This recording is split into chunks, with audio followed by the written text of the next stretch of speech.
মাথা ব্যথার অন্যতম একটা কারণ হচ্ছে মাইগ্রেন। মাথা ব্যথা হয় না এমন লোক আসলে পৃথিবীতে পাওয়া খুবই দুষ্কর। প্রায় পৃথিবীর এবং আমাদের দেশের 90% মানুষ এই রোগে জীবনের কোনো না কোনো সময় আক্রান্ত হয়, অনেকের কিছুটা বেশি বা অনেকের কিছু কম। এই মাথা ব্যথার অন্যতম কারণ মাইগ্রেন। এখন অনেকে জানেও না যে এই মাথা ব্যথার কারণটা যে মাইগ্রেন, বা অনেকে হয়তো অন্য কিছু ভাবে, ডাক্তারের পরামর্শ নিচ্ছে, ওষুধ খাচ্ছে, কিন্তু হয়তো সে নিজেও জানে না যে এটা যে সে মাইগ্রেন আক্রান্ত। এখন মাইগ্রেনের আসলে কারণটা কি?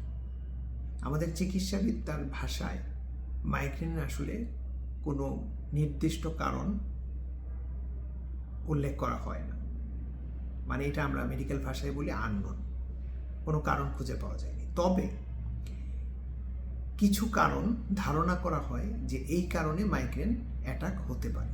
এর মধ্যে আমি কিছু এখন বলবো, যেমন অ্যাংজাইটি, স্ট্রেস, টেনশন, মশলাদার খাওয়া দাওয়া, খালি পেটে থাকা, সুগন্ধি ব্যবহার করা, উচ্চ শব্দে যাওয়া, মহিলাদের ক্ষেত্রে মেনস্ট্রুয়াল পিরিয়ডের সময় মাইগ্রেনের অ্যাটাকগুলো বেড়ে যায়।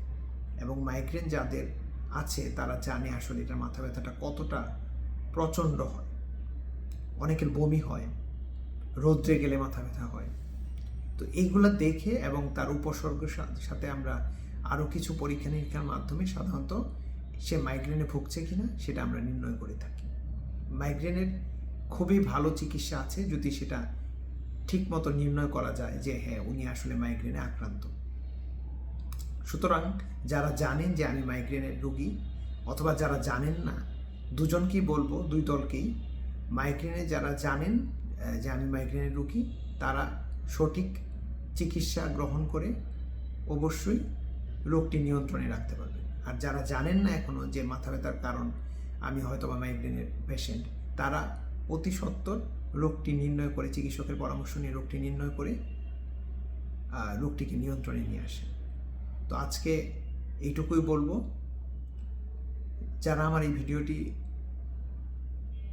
পছন্দ করবেন তারা লাইক দিবেন, আর আরও ভিডিও যদি আপনারা এরকম পেতে চান তারা আমার চ্যানেলটি ফলো দিবেন।